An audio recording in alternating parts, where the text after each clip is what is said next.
Tonight we are pleased to honor Ken and Sharon Barth. As with most wonderful stories, ours begins once upon a time, and it continues with all of us here this evening to celebrate the beginning of another Crane River Theater season.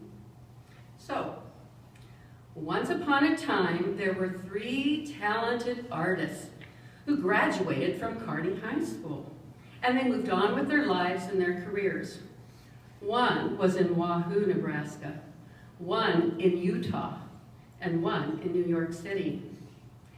In the summer of 2008, the mother, Sharon, of this last roaming artist was hopeful her son, Steve Barth, could spend more time in Kearney, so she tapped into his love for the arts, his hometown, and his family. She said, "Why don't you bring a show back from New York to Kearney?" And so the 3 friends considered this idea, a theater company in Kearney. Well, as bright women on a mission tend to do, Sharon researched the possibilities. She contacted the Kearney Community Foundation and started about starting a nonprofit and handling the finances in the initial phases. Well, the young man in Wahoo, we'll call him Brian Botsford, was an educator.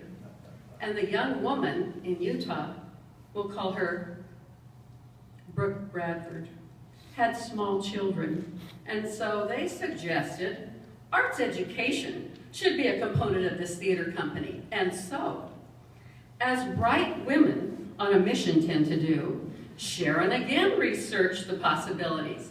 She contacted Kearney Park and Recreation Department about theater classes for kids, and a new theater arts program was in progress.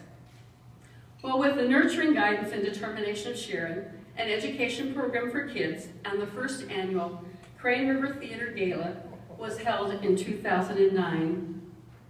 The success of the first gala can be attributed in large part to Sharon, who created a guest list and called more than 150 people on that list to personally invite them. And Crane River Theater Company was formed. Well, along the way, Ken had become a convinced supporter of this emerging theater company idea. He recognized and honored the importance of Crane River Theater to Sharon and these 3 talented arts enthusiasts. He became the founding advocate, undertaking double duty for Sharon and himself in the following years. And so, as bright men with a mission tend to do, he became a champion for Crane River Theater. He volunteered as usher and greeter, filled goodie bags for the kids' education program, stuffed envelope, ran errands, picking up cookies, pizza, and sandwiches, delivered flyers, and so much more. He opened his home for costume and prop storage and supplies for the education programs. He lent his truck, often with him as a driver, for pickup and delivery of various theater props, sets, and supplies. He attended multiple productions of each show, 9 times for his favorite show, Grease.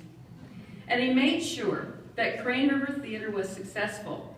He offered his insightful critiques and compliments, and even checked the Merriman parking lot to be sure there was a full house for each production. When an idea has the potential to take flight, it relies on those who choose to make it a personal mission to get the idea off the ground and are willing to invest themselves in the idea. In recognition of their contributions to creating a richer and more vibrant arts community, Ken and Sharon Barth were acknowledged this afternoon with a memorial tree and bench placed at Yanni Park. Crane River Theater is undeniably and forever indebted to Ken and Sharon Barth, who are this year's recipients of the Individuals Taking Flight Award. Accepting the award on their behalf are their children, Tammy Luther, Jim Barth, Gary Barth, and Steve Barth, and not able to be with us this evening is Scott Barth.